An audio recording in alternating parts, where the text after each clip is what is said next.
Hello. Sorry, ये video में मैंने गलती से यू आर का रिजर्वेशन 40% बता दिया है। यू आर की सीटें 40% बता दी हैं, तो 40% नहीं है। ये कितनी परसेंट है, कितने बचे हैं इसके बाद? 27%। 27% है, ये ध्यान रखना आप। ये वीडियो में आगे मैंने 40% बोल दिया है, तो 40% नहीं और 20%, 27% समझ के चलना। गलती से मैंने 40% मान लिया है, बाकी सब सेम है। ये 40% मान लेना आप, ठीक है। हेलो। बहुत सारे लोग पूछ रहे थे मेरे से कि मैंने बोला था कि सभी कैटेगरीज़ को, अगर ये 87-17 के मुद्दे पे, 87-13 वाले मुद्दे पे, कि सभी कैटेगरीज़ को नुकसान होगा, SC हो, ST हो, OBC हो, EWS हो, सभी को नुकसान होगा। तो लोग समझ नहीं पा रहे थे कैसे कैसे नुकसान होगा। तो उसको जानने के लिए पहले आपको समझ में आना चाहिए कि 87-13 का रूल क्या है। अब रूल क्या है, पहले तो रिजर्वेशन देख लो। MP में 20% ST को मिल रहा है, 20% ST को मिल रहा है, 16% SC को मिल रहा है, ठीक है, 16% SC का। उसके अलावा 14% अभी जो मुद्दा चल रहा है, रिजल्ट जो आएगा वो 14% पे आएगा, 13% रिजर्व रखी जाएगी, 10% EWS का। अगर ये 14% के हिसाब से 87% का रिजल्ट अगर देते हैं, तो यहाँ पे 60% रिजर्वेशन है, जो कि रूल के अंदर है। ये 13% एक्स्ट्रा OBC वाले हैं, ठीक है। EWS को 10% है। अब बचे जो हैं वो UR की सीटें हैं, 40% UR है, ठीक है, 40% UR है। अब दिक्कत कहाँ होगी ये समझो। अगर कोर्ट में अब रिजल्ट क्या आएगा, 87% पे, 87% पे रिजल्ट आएगा, 80% वाले सेलेक्ट हो जाएंगे, ठीक है। 80% वालों को ज्वाइनिंग मिल सकती है, मिल जाएगी मान लो। तो इस 87 में से जो टॉप हैं वो तो 40% UR वाले हैं, जिनके सबसे ज़्यादा नंबर आए हैं, ठीक है। तो इनको अलग कर दो, इनसे कोई दिक्कत नहीं है, 40% वालों से कोई दिक्कत नहीं आएगी किसी को, ठीक है। अब इसके बाद कैटेगरी के लोग आएंगे, अलग अलग कैटेगरी के टॉपर्स। ये 20% सीटें उन टॉपर्स को जाएगी, अलग अलग कैटेगरी के। ST वालों को जाएगी, SC वालों को जाएगी, OBC वालों को जाएगी 13%, और EWS वालों को जाएंगी सीटें, उनसे भी कोई दिक्कत नहीं है।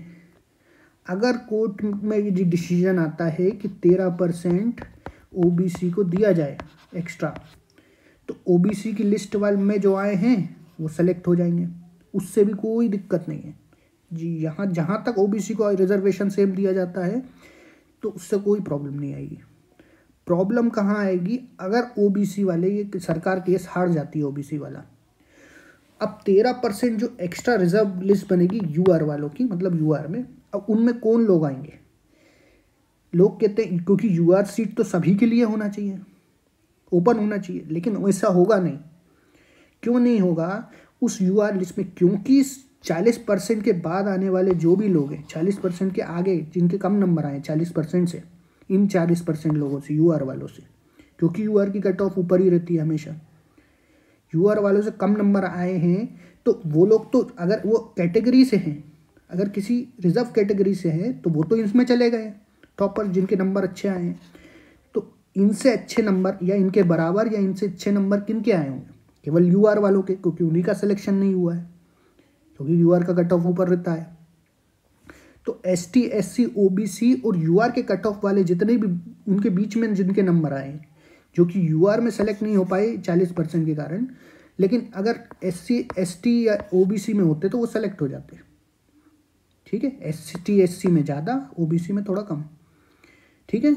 लेकिन अगर वो सेलेक्ट नहीं हुए हैं, अगर ये 13% सीटें एक्स्ट्रा बना इसी में जोड़ दी जाए, 40% में 13% एक्स्ट्रा जोड़ेंगे, तो किसका नाम आएगा? ये जो UR का कट ऑफ क्लियर नहीं कर पाए, लेकिन इनके नंबर ज़्यादा है, क्योंकि ये टॉपर्स को तो जॉब मिल चुकी है, क्योंकि इनको तो पहले ही सिलेक्शन हो चुका है, इनका तो फिक्स है। ये ST वालों का फिक्स है, SC वालों का फिक्स है, 14% OBC का फिक्स है, 10% EWS का फिक्स है, तो उनको तो जॉब मिल चुकी है, अब उनको तो फिर से रिजल्ट में नहीं घोषित किया जाएगा, क्योंकि रिजल्ट तो अभी आ जाएगा, ज्वाइनिंग ही हो जाएगी इन लोगों की। अब दिक्कत क्या है कि जो 13% में लोग आएंगे वो केवल यूआर वाले आएंगे, ये लोग समझ नहीं रहे हैं। ये 13% में केवल यूआर वाले आएंगे, SC ST OBC वाले नहीं आएंगे। ये 20%, जैसे ST का एग्जांपल लेके चलो, जो 20% टॉपर थे उनको 20% सीटें दे दी गई ST की, ठीक है। ST की सीटें 20% में वो लोग आ गए तो उनको सिलेक्शन हो गया, भले ही उनके कम नंबर थे, ठीक है, कट ऑफ क्लियर किया उनने, ये सेलेक्ट हो गए। लेकिन मान लो कुछ ST के कट ऑफ 0.1 मार्क्स से छूट गया, किसी का 0.1 मार्क्स से छूट गया जिसका, अब उसका तो कोई चांस ही नहीं है कि ये 13% यूआर वाले में आ जाए, क्योंकि उसका तो ST के कट ऑफ, मान लो ST का कट ऑफ 135 रहा है और यूआर का कट ऑफ रहा 147, तो ये तो इसके तो ये जो स्टूडेंट है 0.1 मार्क्स से गया है उसके तो 134.5 है मार्क्स। तो अगर 13% इनको और दिया जाता है, 13% और मार्क्स दिए जाते हैं, तो ये 147 या 146 आए होंगे मान लो उसके। तो ये लड़का 134 वाला कभी सेलेक्ट नहीं हो सकता वो, लेकिन सीटें तो सभी के लिए होना चाहिए ये 13%। इसमें दिक्कत कहाँ आई है? दिक्कत ये आई है क्योंकि रिजल्ट अभी आ जाएगा, ज्वाइनिंग अभी हो जाएगी, क्योंकि 146 ये ST में जो सेलेक्ट हुए उनके तो 146 147 आए होंगे, 147 तो नहीं आए होंगे खैर, क्योंकि वो रिजर्व में उसमें यूआर में चले जाते, 146 किसी के आए होंगे, उसको इधर से सिलेक्शन मिल चुका है 20% से, वो तो ST की सीट ले गया है 146 नंबर पे। लेकिन कायदे में तो वो 13% और जुड़ता तो उसको ST की जगह यूआर की सीट मिलना था, लेकिन ऐसा होगा नहीं, यूआर की सीट नहीं मिलेगी उसको ST की ही सीट मिलेगी। लेकिन जो बच्चा डिज़र्व करता था, ये 134 वाला, ST की सीट इसको मिलना था, इस वाले स्टूडेंट को, लेकिन इसको ना मिलके ये यूआर वाले स्टूडेंट को ही मिलेंगी। और 146 से लेके 135 के बीच में, 147 135 के बीच में कई स्टूडेंट होंगे, कई स्टूडेंट, हज़ारों स्टूडेंट होंगे, सीट केवल 13% है। तो 13% में केवल यूआर वाले आएंगे, ये लोग नहीं समझ रहे हैं। ये प्रॉब्लम है 87-13 वाले रूल की। ये इतना बेकार सिस्टम है, ये MPPSC में भी यही हुआ है, ये बहुत ज़्यादा बेकार सिस्टम है। क्योंकि SC ST के टॉपर्स को यूआर की सीट मिलना चाहिए था, लेकिन वो नहीं मिल रही है, वो तो ST की सीट ही ले जाएंगे। तो जो कट ऑफ से नीचे रह गया थोड़ा सा, उसके साथ बड़ी प्रॉब्लम हो जाएगी, ठीक है। तो उससे नुकसान एक को नहीं सभी को है, ST को भी है, SC को भी है, OBC को तो है ही, EWS को भी है, क्योंकि इनके भी टॉपर्स होंगे रिजर्व वाले, जिनको कायदे में मिलना तो था, अगर 100% होता तो मिलना तो था यूआर की सीट, लेकिन मिलेगी EWS की सीट। जो बेचारा EWS का कट ऑफ क्लियर नहीं कर पाया उसको वो कट ऑफ नीचे आ जाता EWS का, लेकिन ऐसा नहीं होगा। इनकी लिस्ट थोड़ी ना बनेगी EWS, इनकी केवल OBC की लिस्ट बनेगी। और अगर OBC जीतती है, मतलब सरकार केस जीतती है OBC वाला 13% रिजर्वेशन वाला, तो कोई दिक्कत नहीं है, तब तो किसी को दिक्कत नहीं है, OBC वाले कोई दिक्कत नहीं है, OBC अगर जीतती है। लेकिन अगर 13% केस अगर यूआर वाले जीतते हैं तो वो सीटें 13% केवल यूआर वालों को जाएंगी, उसमें SC ST OBC का कोई नहीं होगा। बिल्कुल क्लियर बता दिया मैंने ये बात। अब अभी भी अगर आपको समझ में नहीं आया है तो कमेंट में नीचे बताओ। ये अगर प्रॉब्लम आपने पहली बार देखी है, नेट पे पहली बार समझाई है किसी ने, तो लाइक करो, सब्सक्राइब करो, ठीक है। लाइक और सब्सक्राइब ज़रूर करना, मैं और वीडियो बनाऊंगा ऐसे। लाइक करो, सब्सक्राइब करो, 300 सब्सक्राइबर हो चाहिए मेरे को, ठीक है। मैं लाइव पढ़ाना चाहता हूँ, क्योंकि मुझे यूट्यूब पे लाइव पढ़ाना है, इसलिए मैं ये इतनी कर रहा हूँ। मैं लाइव स्ट्रीम में अभी नहीं कर सकता हूँ, इसलिए बोल रहा हूँ, ठीक है। तो अगर ये प्रॉब्लम अभी भी समझ नहीं आई है तो इसका क्लैरिफिकेशन वीडियो भी बना दूंगा, क्योंकि बहुत लोग पूछ रहे थे मेरे से प्रॉब्लम ये है कहाँ, ठीक है। और अगर जितना मैं समझा हूँ, मेरे हिसाब से ये बहुत बड़ी प्रॉब्लम है।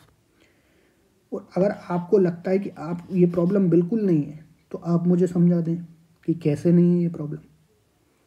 मैं आपको समझा दूंगा कि कैसे मुझे लगता है कि है। हो सकता है मैं गलत हूँ, लेकिन जितना मेरे को पता है उसके हिसाब से तो यही प्रॉब्लम है कि MPPSC में भी यही हुआ था पिछली बार। ठीक है, ये टॉपर्स को मिलना चाहिए था UR की सीटें, अगर UR वाले 13% जीतते हैं तो, लेकिन वो मिलेगी नहीं, वो केवल UR वालों को जाएगी, क्योंकि रिज़ल्ट अभी डिक्लेयर हो जाएगा, रिवाइज रिज़ल्ट 87% पे। ये सभी रिज़ल्टों में होगा, और ये नहीं कि पटवारी में होगा, केवल पटवारी में नहीं, ये होगा, ये MP पुलिस में भी होगा, MP पुलिस में भी होगा, ये जेल प्रहरी और वन रक्षक में भी होगा, ये ग्रुप 4 में भी होगा, और ये अभी जो टीचर्स के उन्हें ग्रुप 1 के, ग्रुप 2 के, ग्रुप 3 के, सभी में होना है। ये SC ST OBC वाले समझ ही नहीं रहे हैं, रिजर्व कैटेगरी है। और कुछ लोग बोल रहे थे कि भैया रिजर्वेशन नहीं मिलना चाहिए ये और वो। मैं बिल्कुल खिलाफ हूँ रिजर्वेशन के, मैं खुद OBC से आता हूँ, मैं बिल्कुल खिलाफ हूँ। उस टॉपिक पे मैं PhD कर रहा हूँ, लेकिन मिल रहा है तो, लेकिन ऐसा गलत तो नहीं होना चाहिए। मिले तो अब ठीक ही मिले, रीज़न ठीक है, लेकिन उसका कि सही तो नहीं मिल रहा है। तो इसलिए अगर कोई भी प्रॉब्लम हो तो कमेंट में लिखो, गाली देना गाली दो, कोई दिक्कत नहीं है मुझे। ठीक है, और कुछ देखना हो तो मेरी चैनल पे जाके और वीडियोस मैंने बनाई है, जांच रिपोर्ट पे बनाई है। 2 महीने 3 महीने पहले बोल दिया था मैंने जांच रिपोर्ट में क्या होना है क्या नहीं होना है। 3 पॉसिबिलिटी बताई थी, 3 में से 1 पॉसिबिलिटी होने जा रही है। उस पॉसिबिलिटी में क्या होगा क्या नहीं होगा वो भी मैंने बताया था पूरा। तो वीडियो डली है, आप जाके देख सकते हो बिल्कुल। और कोई भी दिक्कत हो इस वीडियो से, हो किसी भी वीडियो से, आप कमेंट में लिखो। ठीक है, बाय बाय।